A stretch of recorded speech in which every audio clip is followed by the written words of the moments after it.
for consideration. Readjustment of representation of scheduled tribes and assembly constituencies of the State of Goa Bill 2024, Carriage of Goods by Sea Bill 2024, Bills of Lading Bill 2024, Oil Fields Regulation and Development Amendment Bill 2024, Boilers Bill 2024, Tribhuvan Sehkari University Bill 2024 will also be introduced.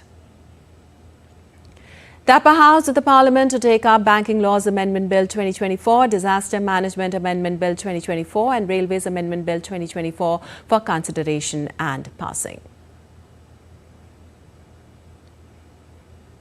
And for more, we have Anil Thomas joining us from New Delhi. Well, Anil, yesterday Parliament adjourned for the day and the last day of the winter session. Today, several bills are lined up for consideration. What can we expect? Well, the winter session of Parliament, it's the final day of the winter session of Parliament. It's capped 4 weeks of high drama that we have seen in Parliament. Ripping remarks, both from the Treasury benches as well as the opposition benches. We've gone to the extent of even charges of attempt to murder against the opposition, and nothing is going to change on the final day. We're going to see a fresh bout of protest that is expected from the opposition today. And the government is trying, especially to constitute the Joint Parliamentary Committee, which is comprising of 27 MPs, 12 Rajya Sabha MPs, as today is the last day of winter session for that One Nation, One Election bill. So the government will be trying to push through at least, constituting the JPC, which is very important because the timeline that's been given for, the One Nation, One Election JPC is to come back with its report in the last week. That's the last Monday of the budget session in the last week. So, there is a timeline that's been set. The members have been added, but we'll have to wait and see, does the parliament function today? But at least, the priority for the government will be to get the JPC going.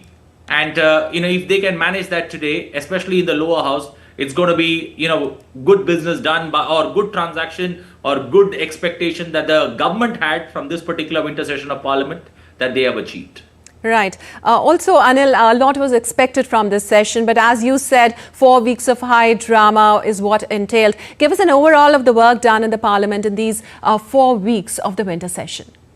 Well, it's been a stormy session. There are no two ways to look at this particular winter session of Parliament, but the government has been successful, especially when it comes to in the lower house, getting the banking amendment bill that Nirmala Sitharaman moved. Also in the upper house, Hardeep Singh Puri managing to get the oil fields regulation amendment bill.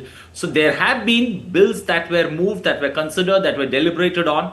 The opposition time and again has been claiming that bills have been rushed through, no proper discussion has taken place. The government has put a full stop on that particular, claim that the opposition has been making. All the bills that were discussed at length. Even when it comes to the One Nation, One Election or the 129th Amendment to the Constitution, along with the Union Territories Amendment Bill that needed to be brought together, the government was very clear. They were ready to deliberate on the merits of the bill and they listened to the opposition. And I think that's where the plus point this time around was the winter session. At the end of the winter session, at least the opposition cannot claim that bills were not discussed or the opposition did not get time to raise their points. I think the government has nullified that particular point, and that's a big takeaway. If you look at it from a treasury bench narrative, because they have been very successful in getting this done, and nowhere can the opposition now come out and shout that bills are not being deliberated or bills are being rushed through. The government has been very clear on that particular point.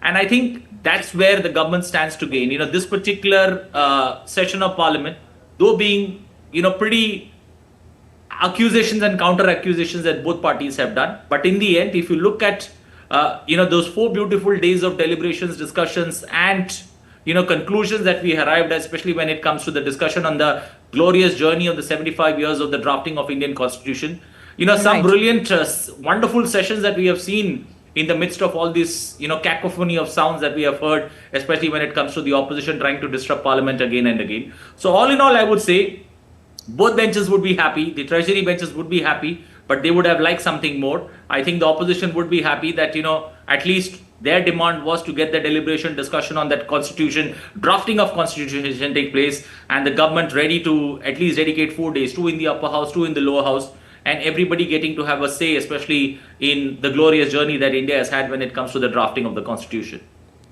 All right, absolutely, Anil. You stay with us while we tell our viewers that trouble mounts for Congress leader and Lok Sabha leader of opposition Rahul Gandhi hours after the ruling party Bharatiya Janata Party lodged a complaint over allegations pertaining to physical assault and incitement during a scuffle in the parliament. Delhi police filed an FIR against Rahul Gandhi. The case against the former Congress chief was registered under various sections including 117, 125, 131 and 351 of the Bharatiya Nyaya Sanhita. Also, a face-off at the Parliament entry steps between the opposition and NDA MPs in Parliament premises over the alleged insult to B.R. Ambedkar left former Minister Pratap Chandra Sarangi and Mukesh Rajput injured. Also following the incident, the ruling party filed a police complaint against the Congress leader of opposition Rahul Gandhi, accusing him of physical assault and incitement and sought his indictment under sections of attempt to murder and other charges. And we're joined by Anil again on this. Well, Anil, a big scuffle broke out in Parliament yesterday. As you know, Delhi police also filed an FIR against Rahul Gandhi. Can you tell us more on that?